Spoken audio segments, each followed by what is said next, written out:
Hey everyone, you know that feeling when you think you're missing out on a secret? Well, it turns out there's a secret code hidden in the words we use every single day. And today, we're gonna crack it. So let's start off with a little puzzle. What in the world could an antibiotic, midnight, and a transaction all have in common? I mean, on the surface, they seem completely random, right? But there's a hidden connection. Any guesses? And the answer is that they're all part of a secret code that's been hiding right under our noses this whole time. And trust me, once you see it, you're going to start seeing it everywhere. That code is all about prefixes. Think of them as, I don't know, linguistic Legos. They're these tiny but super powerful building blocks that we snap onto the front of words to totally change what they mean. They're basically the DNA of a word. So, what exactly is a prefix?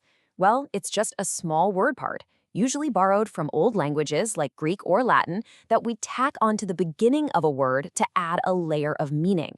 It's like having a master key.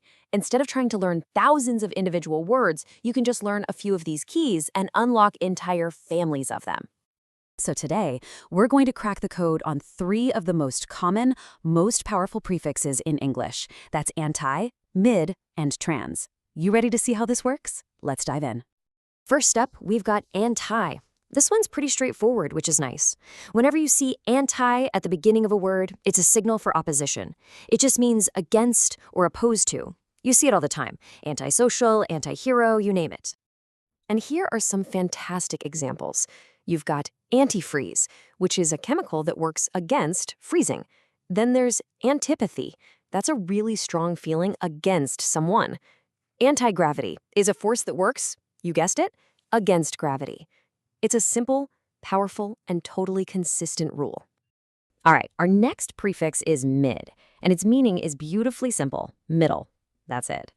Whether we're talking about a point in time or a place in space, mid helps us pinpoint the absolute center of something. And what's great is how simple it is. You just take a word you already know, like day, you pop mid on the front, and boom, you get midday, the middle of the day. It is literally that easy.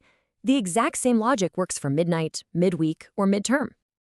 Okay, our final prefix for today is trans. This one is all about movement. It always carries this idea of going across something or through something. You can think of it as the prefix of travel, of crossing from one side to another, or even changing from one state to another. Let's look at a few examples here. A transatlantic flight, well, it goes across the Atlantic Ocean.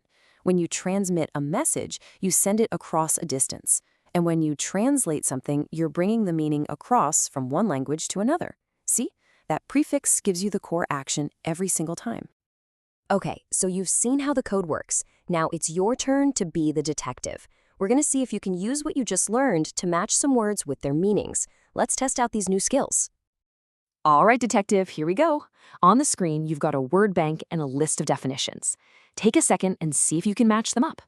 Just focus on what those prefixes, anti, mid, and trans, are telling you. Go ahead and pause here if you want a moment to think.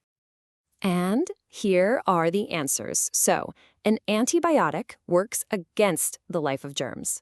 Anti-slavery means being against slavery. Transnational means across nations. You see how it works? Once you know the prefix, the meaning just clicks into place. It's such a logical system. So, look, this isn't just a fun little language trick. Understanding prefixes is a genuine superpower when it comes to learning and reading. Let's talk for a second about why this one small skill has such a huge impact. Just look at these 2 exercises. One is asking you to fill in a blank in a pretty simple sentence. The other one asks you to find a synonym for a word. But here's the thing. The core skill you need for both is exactly the same. It's decoding that prefix. This one skill works everywhere. And that's really the magic of it all. You don't have to memorize thousands and thousands of individual definitions. By learning just a handful of these prefixes, you're actually giving yourself the tools to decode a massive vocabulary. It's the ultimate learning hack because you're not just memorizing words anymore, you're learning the system the language uses to create them. So, as we wrap this up, I'm going to leave you with this question. What other codes are hiding out there in plain sight? I mean, think about suffixes, the endings of words, or root words. Language is just full of these amazing patterns waiting for us to discover them. Happy decoding!